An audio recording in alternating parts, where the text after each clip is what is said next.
Now to a Target 12 investigators exclusive. Nowhere to go. We've learned children in Rhode Island State Care have been living at Bradley Hospital because the state's child welfare agency hasn't been able to find them a foster home. And some have been stuck there for months. It's inhumane. We're talking about kids' lives and futures here that are at stake.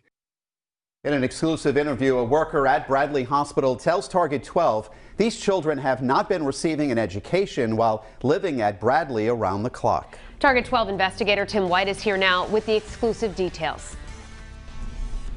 When a kid in DCYF care is admitted to Bradley Hospital, it is supposed to be temporary, lasting usually only 7 to 10 days. But for several children from all over the state, the psychiatric hospital has been their home for months.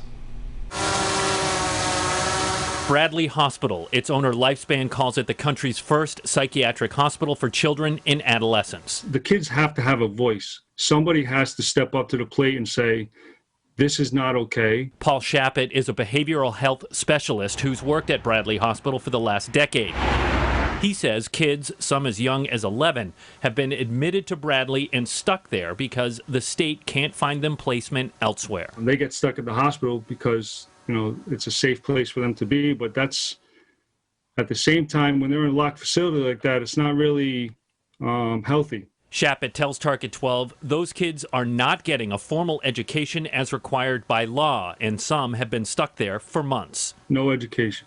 Absolutely no education or tutoring has been happening. And if they're not being educated, they're going to fall behind their peers, and the likelihood that they're going to have a better future decreases that chance. A DCYF spokesperson confirms for Target 12 as of November, 22 kids were admitted to this psychiatric hospital. We asked if we could talk to them to get a better understanding of their situation, but the state denied our request. The spokesperson says the pandemic has impacted their ability to move some kids out of the hospital, saying in part residential and group care facilities shut down intake for new youth between March and as late as August. This created lengthy wait lists for new admissions, which subsequently delayed hospital discharges.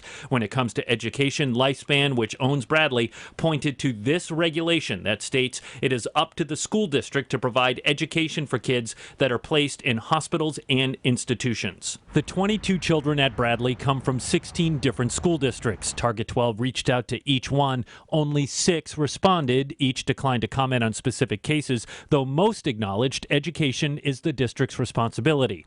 After we contacted Providence Schools, a spokesperson said in an email, "We are now aware of 2 students involved with Bradley Hospital and are making provisions for them to receive educational services." Shappett says kids who have been placed at Bradley are already at risk and down on their luck. At a minimum, they should be getting an education while stuck at the hospital. Being locked in an inpatient unit is not healthy.